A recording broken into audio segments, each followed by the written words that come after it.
Well, as you can see, I have a approximately 40-pound bronze statue on top of the 4000 ULF. Turned up, it's gonna fall off. We've already had several items get broken today. Fortunately, I got a great wife. But a system like this, you definitely gotta take precautions. In fact, all of our things on shelves we had to take down and put on the floor. Hey, what's going on, guys? This is Youthman, and today I'm not in my home theater, but I'm in my new friend Brian's home theater. Guys, I have never seen a JTR Nirvana setup like this. This is unlike anything you've probably ever seen. We're gonna be looking at a full 9.1.6 Dolby Atmos complete JTR setup. We've got a ton of amplifiers. We're gonna show you all the details in this video.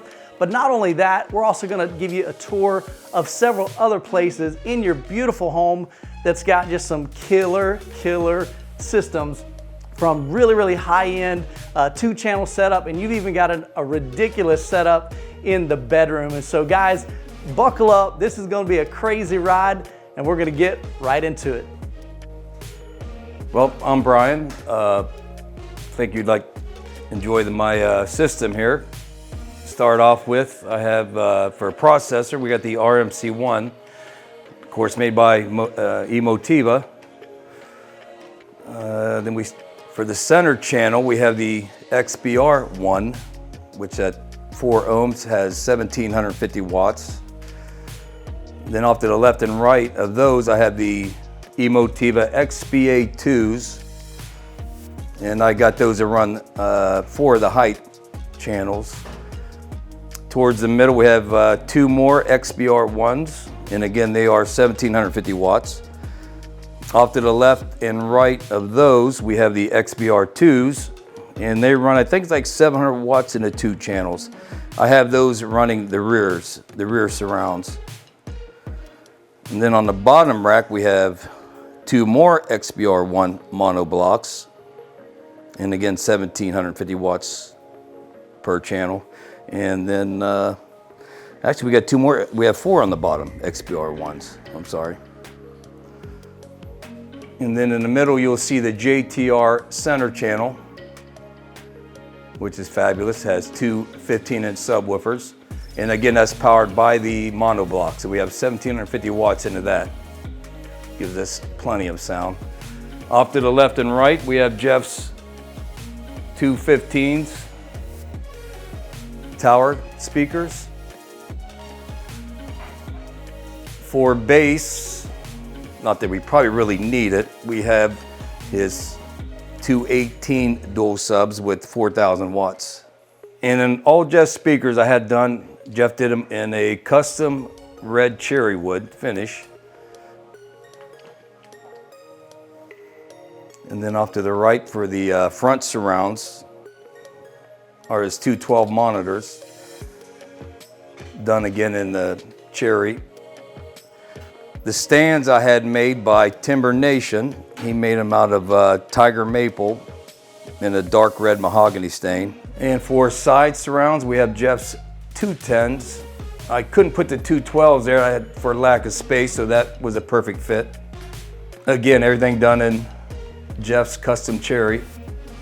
I think it's a beautiful finish. Beautiful stain work, top notch. For the rear surrounds, we have the monitors, the 212s, on Timber Nation custom made stands, all made to my specs. For the Dolby heights, we got Jeff's single 8s. I have them mounted with a heavy duty bracket. They swivel left and right and up and down. Perform very well. I ran heavy duty gauge wire to each speaker. Of course, all made in custom cherry. And each speaker, as you can see, is individually connected with carbon fiber, pure silver connectors that I specially made. So you can plug and unplug each speaker if you want to move it or change it out. The stereo rack I had made by Timber Nation. He made it in tiger maple, dark red mahogany. As you can see, it's supporting probably about 1,500 pounds or more. And it has yet to bend or crack, for that matter. So Timber Nation definitely made a very nice rack. All the plugs behind it they're all dedicated lines, all the electric, so all the amps are ran on dedicated lines, 20 amp breakers. The TV's an 82-inch Samsung 8K. I know you're probably thinking it might be a little small, but we do have a bigger one on order.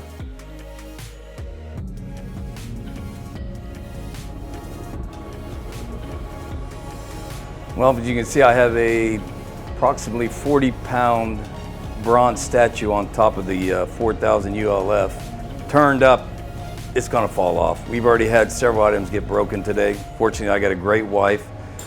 But a system like this, you definitely gotta take precautions. In fact, all of our things on shelves we had to take down and put on the floor. Yeah, another issue with the woofer excursions are, of course, you're gonna get mirrors that tilt and pictures that get out of alignment. We're gonna go and use 3M tape everything down. Let's go and check out another system I have. Yeah, this is my surround sound for our bedroom. We have a 65-inch LG curved TV. For the center channel, I have the Legacy Audio with the ribbon tweeter. Sounds awesome. Powering that is a Cherry Amplifier mono block. And I believe that's 1000 watts, D-class. Extraordinarily great amp. Can't say enough about Cherry Amplifiers. To me, they are the best. Below those are the Sub Rosa amps. They're rated at 2700 watts. And I have two of those. The Sub Rosa subs are located behind the TV. So you actually feel the bass coming from the front. Front channel speakers, I'm using the Krell Resolution 2. Very good speaker. Of course, they're powered by a 2-channel Cherry amplifier. Rear surrounds, we have the Resolution 4s. And on top, I got the Super Tweeter. It's a ribbon. Add a little more high end to it, I guess. The other rear surround, I got the Resolution 3s on a stand. And on top of that, I got the Emotiva monitor. It's powered. All 6 of my height speakers are monitor audio.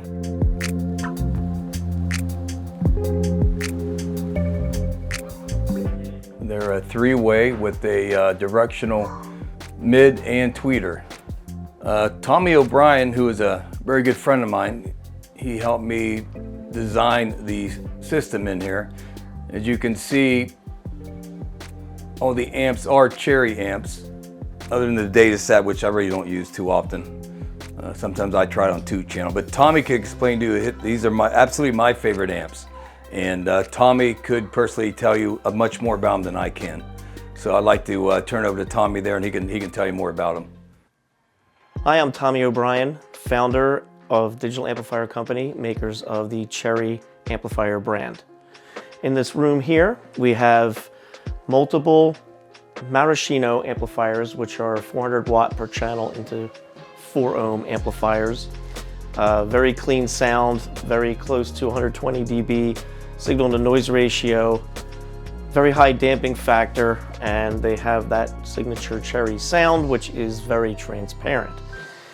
And below the little amplifiers is a Cherry Megashino amplifier.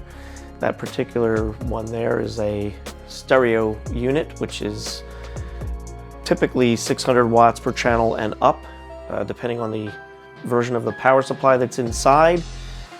And that's our beautiful black faceplate. And then we have also Megashinos here.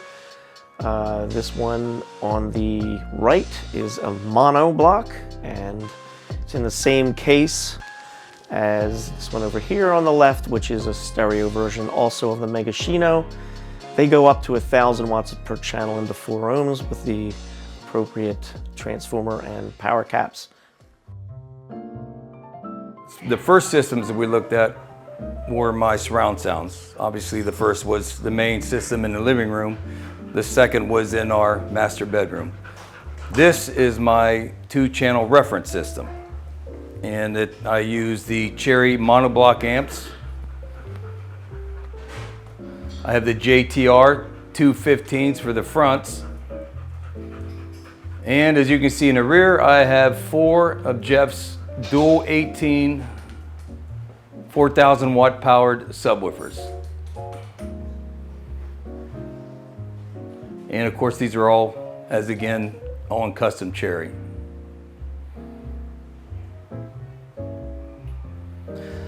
Before we get to the other components, I'd like to talk about the Cherry amps that Tommy specially built for me. They're his Cherry mono blocks. They're around 1,000 watts. And I would like Tommy to explain a little more detail about them. These are Megashino mono amplifiers. They have the largest transformer that we've put in them so far. It's 1,800 watt transformers. And they also have 120 dB signal noise ratio, and they go from 0 to 100 kilohertz. Yeah, all my equipment, as you can see, is on Timber Nation. He built me a isolation. All components are fully isolated. Again, these are in tiger maple with the dark mahogany stain. On the bottom I had Spiritual Audio. I have 2 of those conditioners. Everything's powered by the Silver Circle Audio in the middle. I turn that on, it turns on the other conditioners, which powers up all the other equipment that I have. To the left I have my music server, which is an Aeon Audio S5. They are built like a tank, and I really enjoy Aeon Audio. My CD player is Aeon Audio as well. It's a CD3SX. And I do some albums now and then. It's my new turntable. I've yet to get it online. I got the needle ready to go. I just purchased that, so we're getting ready to get that online.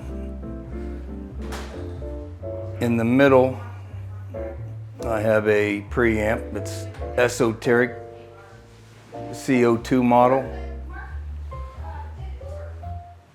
Then above that, I have the Wavelet DAC by Legacy Audio. Great piece of equipment. Does room correction, has a DAC, preamp, crossover. And right above that, you notice that's Tommy's DAC. Another great piece of equipment. Now behind all my equipment, you'll notice my cabling and connects. And I use almost exclusively Stealth Audio. To me, I think they are the reference cable that you can buy, the best.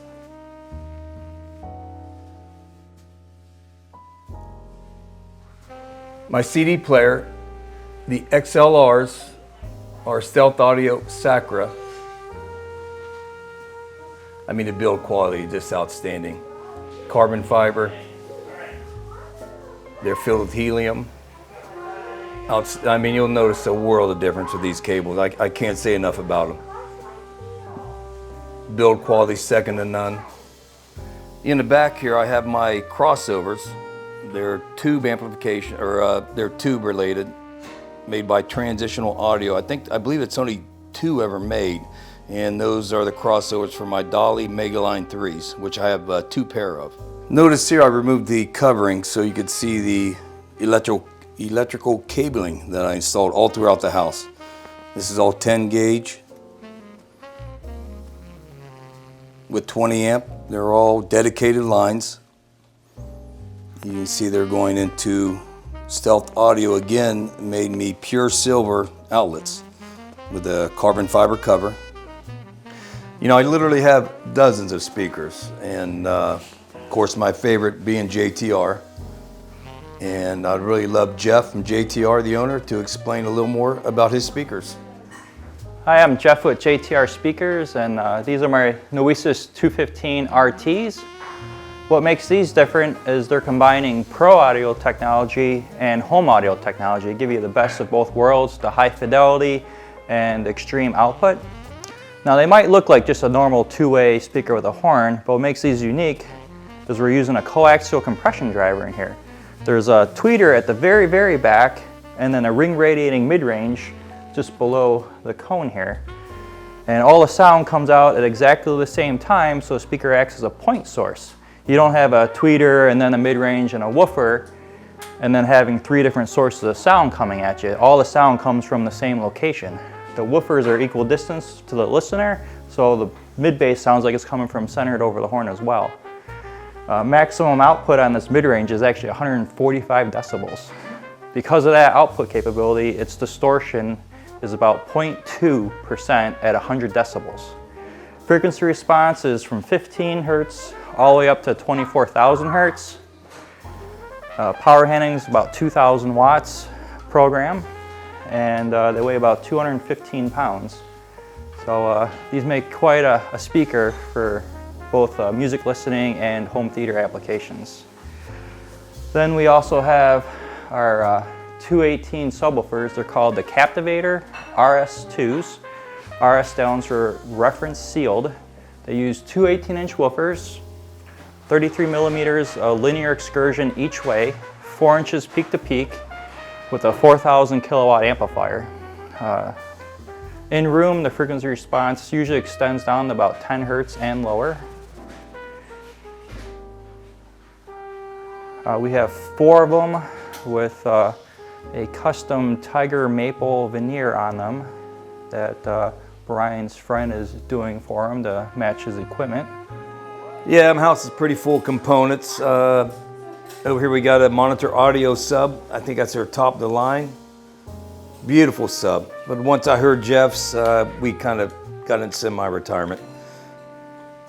Next to it, I have a California Audio Technology, their XBR amp. I actually use that with the Dolby Mega lines, which are to the right of it over here. Yeah, another one of my favorite speakers is the Legacy Audio Aries. And I got this one made with the custom upgraded wood with the front as well. Dual powered 15s, or I'm sorry, dual powered 12s with 500 watts each. Dipole speaker, it's awesome. I really like it. And on top, I got a, I think you pronounce it Marantz super tweeter. And for the cabling, I got a Stealth Audio for the jumper in the back. Next to it is the Dolby Mega Line 3. 4 mid-bass drivers per section, and there's 3 sections with the ribbon. And those are mint. I actually got 2 pair of those. The other one's in the garage. Didn't have any room for it. All right, guys, well, I have spent the past 6 hours in Brian and Char's beautiful home. As you can see, they have got an incredible setup here.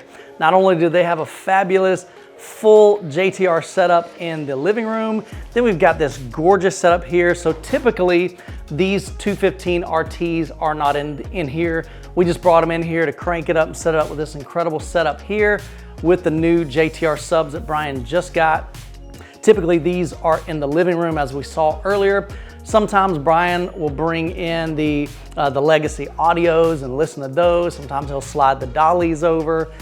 He's got speakers everywhere, but if I could just try to maybe capture, the essence of what I experienced, there's no way physically possible I could record what we heard in the living room, what we heard here in the 2-channel setup. We didn't really fire up the bedroom setup. But really, the takeaway that I get from all 4 of my JTR experiences, not too long ago, about a year ago, I flew up to Wisconsin, heard 3 JTR systems there, had a chance to hear Brian's incredible setup here. The biggest thing that I get from JTR, especially with this setup here, literally unlimited dynamics. I mean, we're talking as loud as you want to go, as clean as you possibly could hear it. But I love the fact that these horns, this compression driver in here that Jeff was talking about earlier, they don't get bright. They don't get in your face sometimes like other horn speakers do. You guys know I love clips, but one thing I love about the JTR and really takes it to a next level, you get all that detail, all that clarity, mid-range and like 2-channel listening. Vocals are just spectacular on these things. Of course, with the dual 15s here, you get this massive slam. We've got 8 18s in the back. I mean, just ridiculous amount of headroom. But the good thing is, like, even at low volume, you get this really, really tactile feel without having to crank it up really, really loud. And so there's just really ridiculous amount of headroom and just overhead and, like I said, dynamics. But this has been super, super fun. So Brian, Shar, thank you so much for opening up your beautiful home, not only to me, but also to my YouTube family and my audience. So hopefully you guys have enjoyed this tour of the home, of their home, and we're gonna be doing more tours throughout the year. So make sure that you're subscribed to the channel. And as always, you guys be blessed, and we'll catch you in the next video.